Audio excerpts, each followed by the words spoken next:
News, सच जरूरी है। दर्शकों नमस्कार, मैं श्रद्धा तिवारी और आप देख रहे हैं MNH न्यूज टीवी। तो आइए देखते हैं आज की खास खबर। एक नजर डालते हैं आज की हेडलाइंस का।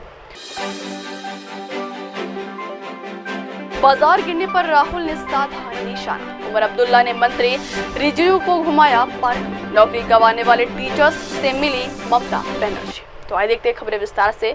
बाजार गिरने पर राहुल ने साधा निशाना। अमेरिकी राष्ट्रपति डोनाल्ड ट्रंप के टैरिफ नीति से दुनिया भर में बाजारों में कोहराम मचा हुआ है। भारत में भी आज बाजार खुलते ही 3000 से ज्यादा अंकों की गिरावटें दर्ज की गई हैं। बाजार की गिरावट पर कांग्रेस नेता राहुल गांधी ने कहा है कि अमेरिका के राष्ट्रपति ने स्टॉक मार्केट की धज्जियां उड़ा दी। राहुल ने कहा कि आज देश में सच्चाई बोलना मुश्किल है। नेहरू और गांधी सच्चाई से मोहब्बत करते थे और हम सच्चाई के लिए लड़ रहे हैं। हम सच्चाई से दूर नहीं जा सकते। तो वही बाजार में लगातार हो रही गिरावट पर कांग्रेस नेत्री सुप्रिया श्रीनेत ने सोशल मीडिया प्लेटफॉर्म एक्स पर लिखा है कि धड़ धड़ धड़ करके स्टॉक मार्केट गिर रहा है। 2020 में कोविड के बाद आज सबसे नीचे लेवल पर मार्केट खुला है। 5 मिनट में 19 लाख करोड़ स्वाहा हो गए। अमेरिकी राष्ट्रपति डोनाल्ड ट्रंप के टैरिफ नीति से दुनिया भर में बाजारों में कोहराम मचा हुआ है। भारत में भी आज बाजार खुलते ही 3000 से ज्यादा अंकों की गिरावटें दर्ज की गई हैं। बाजार की गिरावट पर कांग्रेस नेता राहुल गांधी ने कहा है कि अमेरिका के राष्ट्रपति ने स्टॉक मार्केट की धज्जियां उड़ा दी। राहुल ने कहा कि आज देश में सच्चाई बोलना मुश्किल है। नेहरू और गांधी सच्चाई से मोहब्बत करते थे और हम सच्चाई के लिए लड़ रहे हैं। हम सच्चाई से दूर नहीं जा सकते। तो वही बाजार में लगातार हो रही गिरावट पर कांग्रेस नेत्री सुप्रिया श्रीनेत ने सोशल मीडिया प्लेटफॉर्म एक्स पर लिखा है कि धड़ धड़ धड़ करके स्टॉक मार्केट गिर रहा है। 2020 में कोविड के बाद आज सबसे नीचे लेवल पर मार्केट खुला है। 5 मिनट में 19 लाख करोड़ स्वाहा हो गए। धड़ धड़ धड़ धड़ धड़ धड़ करके स्टॉक मार्केट गिरे ही जा रहा है। कोविड जब 2020 में आया था उसके बाद आज मार्केट सबसे निचले स्तर पर खुला है। देखते ही देखते 5 मिनट में 19 लाख करोड़ स्वाहा हो गए। छोटे निवेशक बेचारे खड़े अपनी ये बर्बादी देख रहे हैं, लेकिन लोगों को लपक लपक के स्टॉक खरीदने की टिप्स देने वाले मोदी और शाह आज खामोश क्यों हैं? यह सिला दिया आपकी सो कॉल्ड दोस्ती का ट्रंप ने टैरिफ ठोक कर। असलियत यह है कि जो विध्वंस अभी मार्केट्स में मच रहा है वो बर्बादी अभी हमारी इकोनॉमी में, हमारे रोजगार में होनी बाकी है।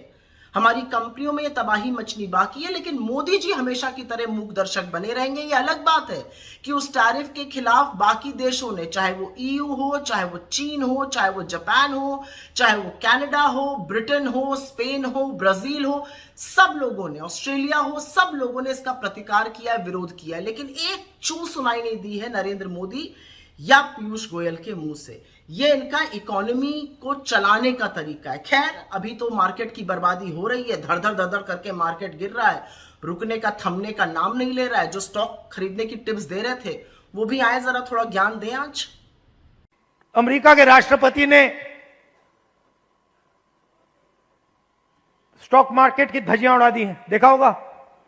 अगली खबर। उमर अब्दुल्ला ने मंत्री रिजिजू को घुमाया पार्क में। जम्मू कश्मीर के मुख्यमंत्री उमर अब्दुल्ला ने और केंद्रीय मंत्री किरेन रिजिजू की तस्वीरें सामने आई। इन तस्वीरों में सीएम उमर अब्दुल्ला और मंत्री किरेन जम्मू कश्मीर में मौजूदा एशिया के सबसे बड़े ट्यूलिप उद्यान में घूमते हुए नजर आ रहे हैं। इस मौके पर फारूक अब्दुल्ला भी साथ में नजर आए। इसी के बाद अब नेशनल कॉन्फ्रेंस के नेता और बीजेपी के वो मंत्री जिन्होंने वक्फ बिल पे अहम रोल निभाया के बीच हुई मुलाकात को लेकर विपक्ष ने सीएम उमर अब्दुल्ला को घेरना शुरू कर दिया। जम्मू कश्मीर के मुख्यमंत्री उमर अब्दुल्ला ने सोमवार को यहां एशिया के सबसे बड़े ट्यूलिप उद्यान में केंद्रीय मंत्री किरेन रिजिजू से मुलाकात की, लेकिन विपक्षी दलों ने इस मुलाकात की कड़ी आलोचना करते हुए इसे वक्फ कानून संबंधी भाईचारा करार दिया। इस मुलाकात के दौरान नेशनल कॉन्फ्रेंस के अध्यक्ष फारूक अब्दुल्ला भी मौजूद रहे। विपक्षी पीपुल्स डेमोक्रेटिक पार्टी और पीपुल्स कॉन्फ्रेंस ने इस बैठक को लेकर सत्तारूढ़ नेशनल कॉन्फ्रेंस पर निशाना साधते हुए आरोप लगाया कि वह वक्फ अधिनियम पारित होने का दिखावे तक के लिए विरोध नहीं कर रहे और उन्होंने बीजेपी के सामने सरेंडर कर दिया है। जम्मू कश्मीर के मुख्यमंत्री उमर अब्दुल्ला ने और केंद्रीय मंत्री किरेन रिजिजू की तस्वीरें सामने आई। इन तस्वीरों में सीएम उमर अब्दुल्ला और मंत्री किरेन जम्मू कश्मीर में मौजूदा एशिया के सबसे बड़े ट्यूलिप उद्यान में घूमते हुए नजर आ रहे। इस मौके पर फारूक अब्दुल्ला भी साथ में नजर आए। इसी के बाद अब नेशनल कॉन्फ्रेंस के नेता और बीजेपी के वो मंत्री जिन्होंने वक्फ बिल पे अहम रोल निभाया के बीच हुई मुलाकात को लेकर विपक्ष ने सीएम उमर अब्दुल्ला को घेरना शुरू कर दिया।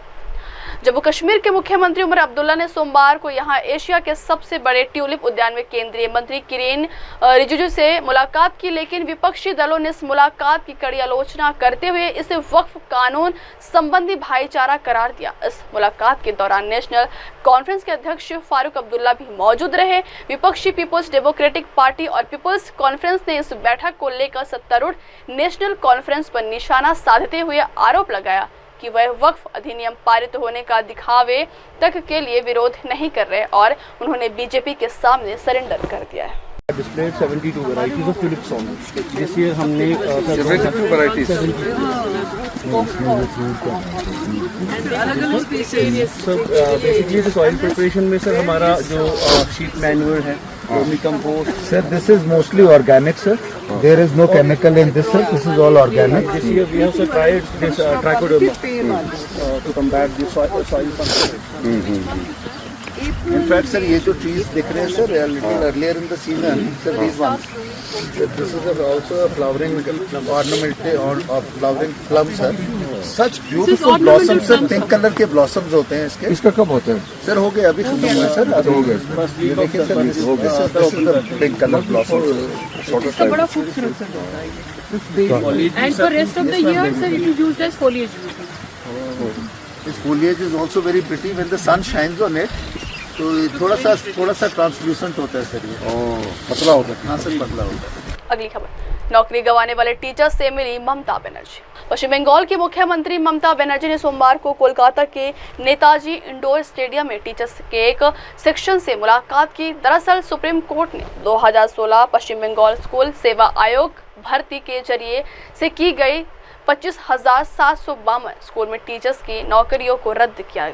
इसी के बाद सीएम ने टीचर्स से मुलाकात की। इस मौके पर सीएम ने कहा, स्कूली नौकरी गंवाने वालों के साथ खड़े होने के लिए अगर कोई मुझे सजा देना चाहता है तो मैं जेल जाने को भी तैयार हूं। सुप्रीम कोर्ट के 3 अप्रैल के फैसले में भर्ती प्रक्रिया में बड़े पैमाने पर अनियमितता और धोखाधड़ी का हवाला दिया गया था, जिसके चलते हजारों टीचर्स को बर्खास्त कर दिया गया। जबकि ममता बनर्जी ने अदालत के फैसले का पालन करने की कसम खाई है। उन्होंने फैसले को योग्य उम्मीदवारों के लिए नाइंसाफी बताया है। सीएम बनर्जी ने कहा, मेरा नाम ऐसी बात में घसीटा जा रहा है जिसके बारे में मुझे कोई अभ्यास नहीं।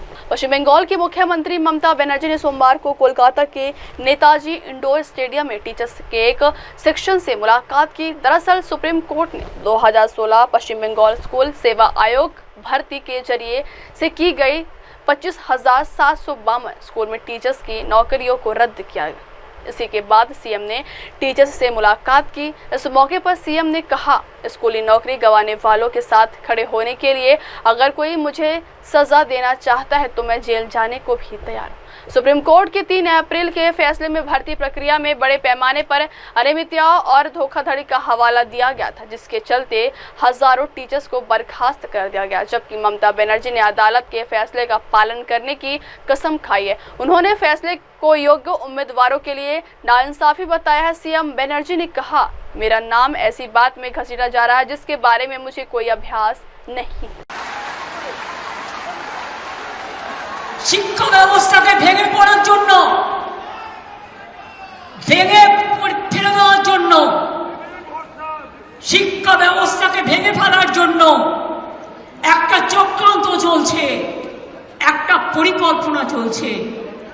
9, 10, 11, 12 এর টিচাররা gateway of the higher education তারা তৈরি করে। তারা অনেকে খাতা দেখছে, তারা অনেকে গোল্ড মেডালিস্ট আছে, তাদের জীবনে ভালো রেজাল্ট করে এসছে।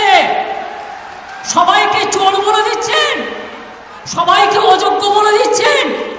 এই বলবার অধিকার আপনাদের দিল কে? আমি সরাসরি চ্যালেঞ্জ করছি। আর এই রায়ের পেছনে কিছু খেলা তো নেই। সেই খেলাটা কে খেলেছেন? একজন প্রধান বিচারপতি স্টে করে দিচ্ছেন। আমরা তো মনে করি আইনের সম্মান একজন যেটা করে উচ্চ আদালতের সর্বোচ্চ আদালত ন্যায় দেবেন, এটাই আমরা আশা করি। বিচারের বাণী যেন নীরবে নিভৃতে না কাঁদে, এটাই আমরা আশা করি। আমরা আশা করি কণ্ঠ আমার রুদ্ধ আজকে, বাসি সঙ্গীত হারা অমাবস্যার কারা, লুপ্ত করেছে আমার ভুবন দুঃস্বপ্নের তলে, তাই তো তোমায় শুধাই অশ্রু জলে। যাহারা তোমার বিছাইছে বায়ু, নিভাইছে তব আলো, তুমি কি তাদের ক্ষমা করিয়াছ, তুমি কি বেশিছ ভালো। अब वक्त हो चला दर्शकों ब्रेक का। ब्रेक से लौटने के बाद देखिए देश और दुनिया की तमाम बड़ी खबरें बने रही है MNS न्यूज टीवी पर। नमस्कार। MNS न्यूजला पुढील वाटचालीस खूप खूप शुभेच्छा। आप देख रहे हैं MNS न्यूज, सच जरूरी